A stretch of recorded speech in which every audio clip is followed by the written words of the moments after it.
Assalamualaikum warahmatullahi wabarakatuh. Nama saya Mifwal Zanuragim dari kelas 12 IPA 1. Video ini dibuat untuk memenuhi tugas ekonomi mengenai siklus perusahaan dagang.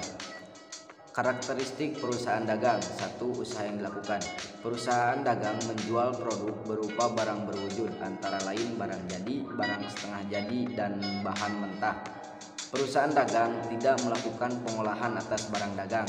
Perusahaan dagang memiliki aktivitas pokok sebagai berikut. 1. Pembelian barang. 2. Penyimpanan barang. 3. Penjualan barang. 2. Kegiatan akuntansi. Menggunakan akun persediaan barang dagang, ada perhitungan harga pokok penjualan, laporan laba rugi dapat menggunakan single step dan multi step. Selanjutnya, perbedaan antara perusahaan dagang dan perusahaan jasa. Perusahaan jasa kegiatannya memberi pelayanan jasa, sedangkan perusahaan dagang kegiatannya melakukan pembelian dan penjualan barang dagangan. Perusahaan jasa pendapatannya berasal dari hasil pelayanan jasa, sedangkan perusahaan dagang pendapatannya berasal dari hasil penjualan barang. Perusahaan jasa tidak memiliki persediaan barang, sedangkan perusahaan dagang memiliki persediaan barang.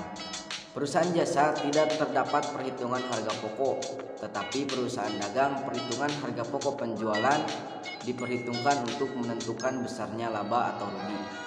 Perusahaan jasa laba ruginya diperoleh dengan membandingkan besarnya jumlah pendapatan dan besarnya jumlah beban, baik beban usaha maupun di luar beban usaha. Sedangkan perusahaan dagang beban operasionalnya terdiri atas beban penjualan dan juga beban administrasi umum. Selanjutnya, akun-akun khusus perusahaan dagang. Transaksi pada perusahaan dagang secara garis besar sebagai berikut. Pembelian barang dagang, pengambilan barang dagang yang dibeli atau retur pembelian dan potongan harga, potongan pembelian, pembayaran beban angkut barang yang dibeli, penjualan barang dagang, kemudian penerimaan kembali barang dagang yang dijual atau retur penjualan dan potongan harga, kemudian pembayaran beban angkut barang yang dijual dan potongan penjualan. Mekanisme debit kredit akun dalam perusahaan dagang.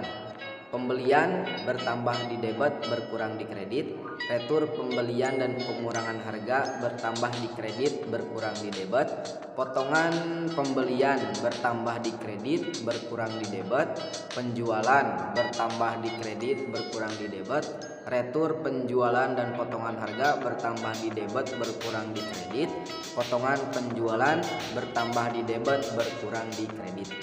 Selanjutnya, syarat pembayaran perusahaan dagang. 1. Syarat penyerahan barang. Ada FOB shipping point dan FOB destination point. 2. Syarat pembayaran dagang. Dalam perjanjian jual beli barang dagangan terdapat beberapa syarat pembayaran. Yang pertama, tunai atau secara kontan. Yang kedua ada N/30. Yang ketiga ada N/EOM atau end of month. Yang keempat ada N/10 end of month. Dan yang terakhir ada 2/10 N/30. Selanjutnya ada bukti-bukti transaksi perusahaan dagang. Yang pertama ada yang dinamakan faktur, ada yang dinamakan memo debit, ada yang dinamakan memo kredit, kemudian ada yang dinamakan bukti kas masuk, dan ada yang dinamakan bukti kas keluar. Sekian dari saya, terima kasih. Wassalamualaikum warahmatullahi wabarakatuh.